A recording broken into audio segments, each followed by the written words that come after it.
Finally royal Challengers Bengaluru వాళ్ళు మళ్ళీ వరుసగా రెండో టైటిల్ కొట్టేశారో.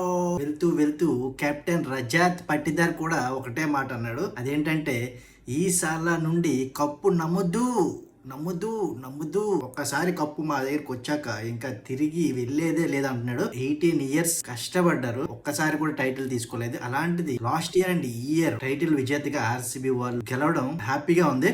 ఈ మ్యాచ్ లాస్ గెలిచిన ఆర్సీబీ వాళ్ళు తెలుగుగా ఫీల్డింగ్ ఎంచుకుంటారు. ఫస్ట్ బ్యాటింగ్ చేసిన జీటీ వాళ్ళు బ్యాటింగ్ లో విఫలమయ్యారు. దానికి కారణం bowlers performance. Bhuvneshwar Kumar, Hazlewood, Rasikh నుండి బ్యూటిఫుల్ బౌలింగ్ పెర్ఫార్మెన్స్ రావడంతో 155 రన్స్ కే కట్టడి చేసేశారు. ఈ టార్గెట్ ఆర్సీబీ వాళ్ళకి చాలా ఈజీ అని చెప్పాలి. రేస్ చేయడానికి వచ్చిన ఆర్సీబీ వాళ్ళు మంచి స్టార్ట్ అయితే ఇచ్చారు. పవర్ ప్లే వరకు వాళ్ళ గేమ్ అయితే నెక్స్ట్ లెవెల్ కు తీసుకెళ్లారు. బట్ మధ్యలో వికెట్స్ పడ్డాయి. వాళ్ళ నుంచి కూడా మంచి పర్ఫార్మెన్స్ అయితే వచ్చింది. చివరి వరకు వాళ్ళు కూడా గివ్ అప్ ఇవ్వకుండా మంచిగా బౌలింగ్ అయితే చేశారు. చేజింగ్ మాస్టర్ విరాట్ కోహ్లీ ఉండగా మ్యాచ్ అసలు వదలడు కదా, తెలిసిందే కదా. 72 రన్స్ కొట్టి ఫినిషింగ్ కూడా ఒక సిక్సర్ తో ఎండ్ చేసేసాడు. ఈ సీజన్ అయితే అయిపోయింది. ఇంకొక మంచి బ్యూటిఫుల్ వీడియోతో కలుద్దాం. బాయ్.